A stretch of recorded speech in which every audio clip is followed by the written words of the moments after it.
Hello children, welcome back to science class. Today we are going to learn unit number 2, water. In this video, first we'll see half portion of the lesson. We'll discuss detail about the sources of water, water cycle and about water management system and its types. Introduction. நீர் இன்றி அமையாது உலகெனின் யார் யார்க்கும் வான் இன்றி அமையாது ஒழுக்கு. Thirukkural. Tirukkural says, if it be said that the duties of life cannot be discharged by any person without water, so without rain there cannot be the flowing of water. We cannot survive without water.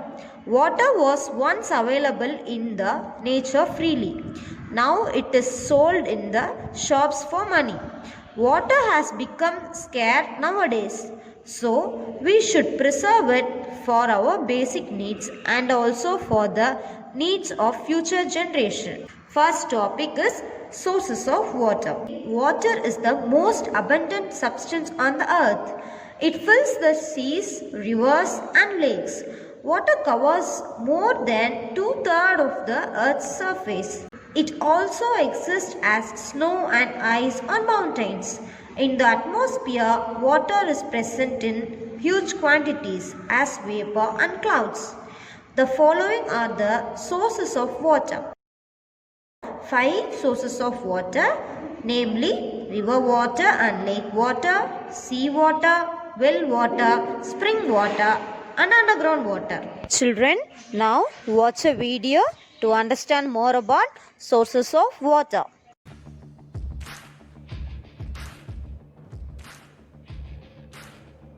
Water. Water is the most abundant substance on the earth. More than 1/3 of the earth's surface is filled with water. It exists as snow and ice on mountains. In the atmosphere, water is present in huge quantities as vapor and clouds. Now, let us see the sources of water. River water. The origin of river is usually on hills or mountains. River is a channel through which fresh water flows. River flows towards lakes, seas or oceans. Lake. Lake is an area filled with water. When dam is built on a river, man-made lakes are created. They are known as reservoirs. Ponds. Small areas filled with water are called ponds. As less amount of salt is dissolved in lakes, ponds, streams, reservoirs and rivers, it is suitable for drinking and irrigation. Sea water. Due to the presence of salt, sea water is called saline water. It is not suitable for irrigation as well as drinking. Sea water has salinity of approximately 3.5%. That is, 1 liter of sea water contains 35 grams of sodium chloride.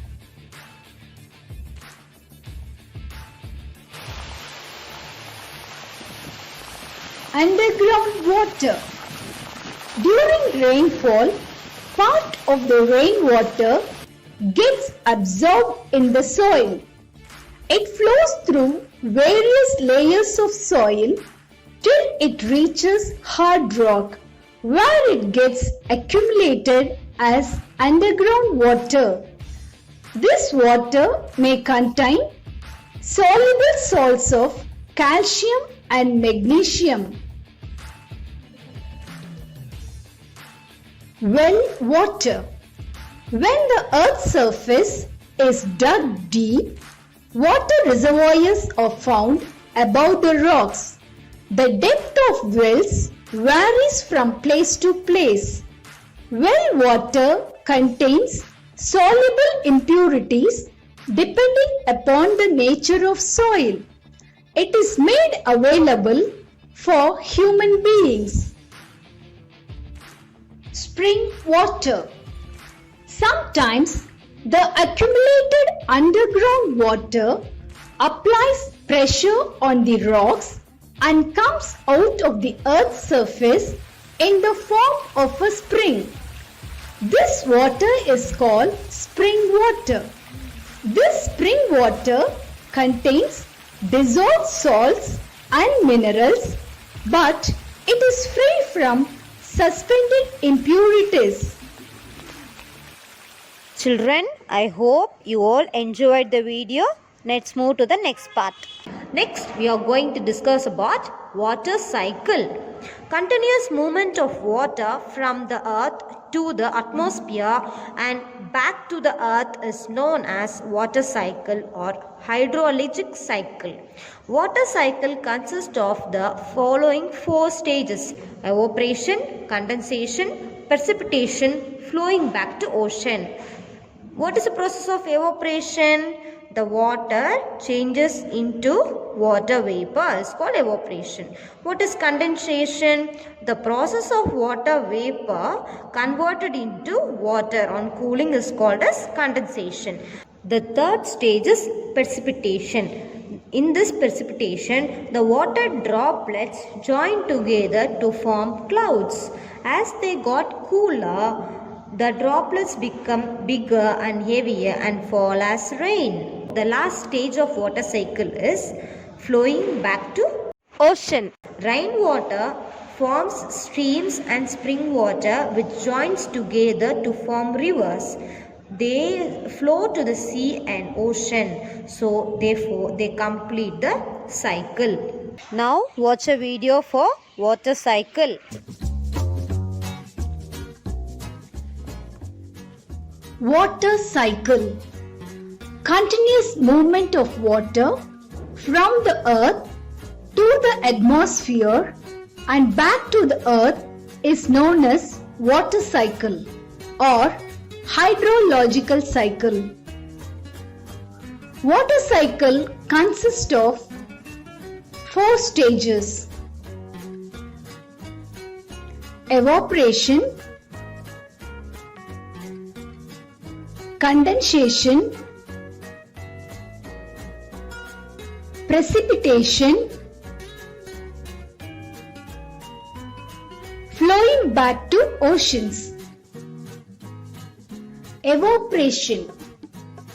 The water from the surface of ponds, lakes, rivers and oceans gets heated by sun and the water changes into water vapor. Plants also release water by transpiration. This process of water changing into water vapor on heating is called evaporation. Condensation. In the next stage, water vapor in the atmosphere, being lighter, rises up and cools down to form tiny water droplets. This process of converting water vapor into water on cooling is called condensation. Precipitation. In this stage, the water droplets join together to form clouds.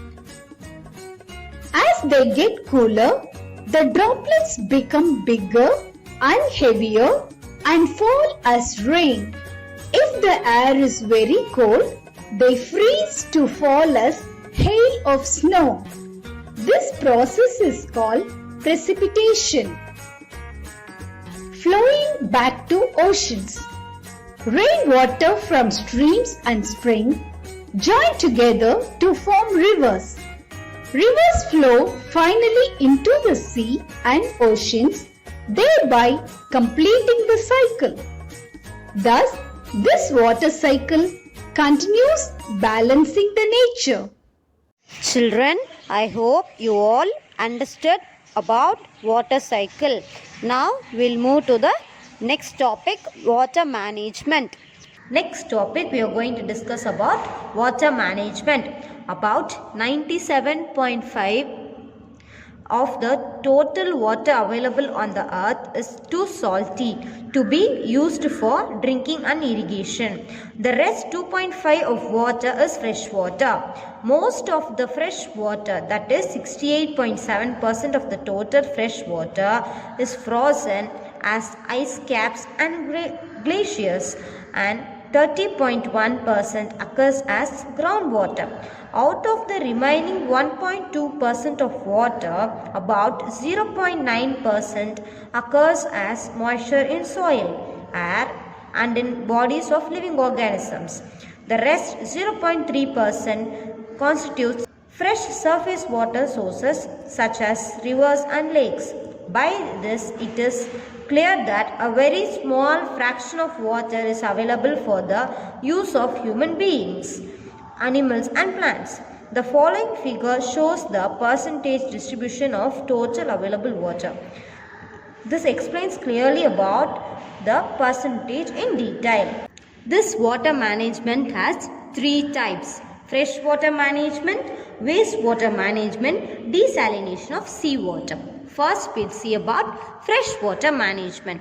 Water management is the activity of planning, developing and managing the optimum use of water source. Water which is obtained naturally from ice sheets, ice caps, glaciers, icebergs, ponds, lakes, rivers, streams and underground are called fresh water.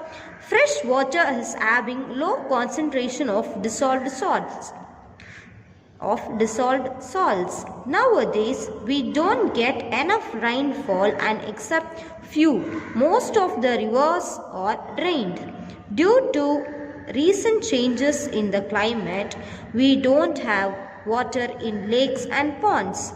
People in many countries suffer because they don't have water even for their basic needs. So we need to manage the available water.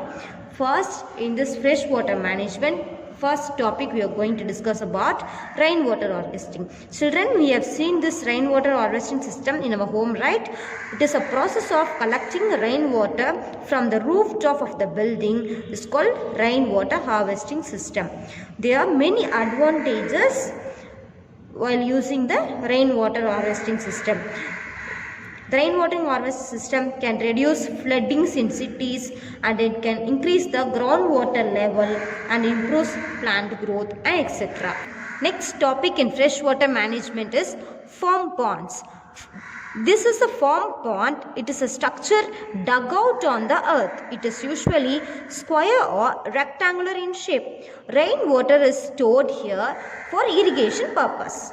Next, we are going to discuss about wastewater management.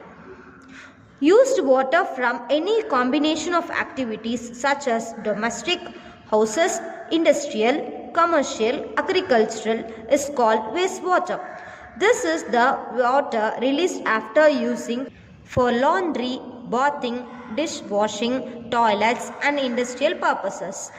Wastewater also includes rainwater that has been accumulated pollutants as it runs into the rivers, lakes and oceans. Pollutants are unwanted chemicals or materials that contaminate water. The goal of wastewater management is to purify and protect water so that it can be reused. It must be cleaned before it flows into rivers, lakes and ocean. This wastewater management uses wastewater treatment system. In this treatment system, wastewater is treated by physical, chemical and biological process using filtration, sedimentation, adding cow dung powder and bacteria. It is followed in industries to treat wastewater. These are the advantages of wastewater treatment. Wastewater treatment ensures that the environment is clean, which is no water pollution. It prevents from waterborne diseases. It ensures that there is adequate water for irrigation. The last topic we are going to discuss about desalination of seawater. It comes under water management. Desalination is an artificial process of converting saline water, seawater into fresh water. The common desalination processes are distillation, reverse osmosis. The process in which both evaporation and condensation go side by side is called distillation. Reverse osmosis is a process of forcing water under pressure through a semi-permeable membrane. Tiny pores in the membrane allows water to pass but exclude most salts and minerals. The reverse osmosis process helps to solve the water scarcity problem. Children, see here, the ocean water is pre-treated and reverse osmosis process is done, and conditioning and disinfecting process is done, and you get the fresh drinking water. Till this, we have understood about sources of water, water management, and about water cycle. Rest of the lesson we will see in the next class. Thank you, children.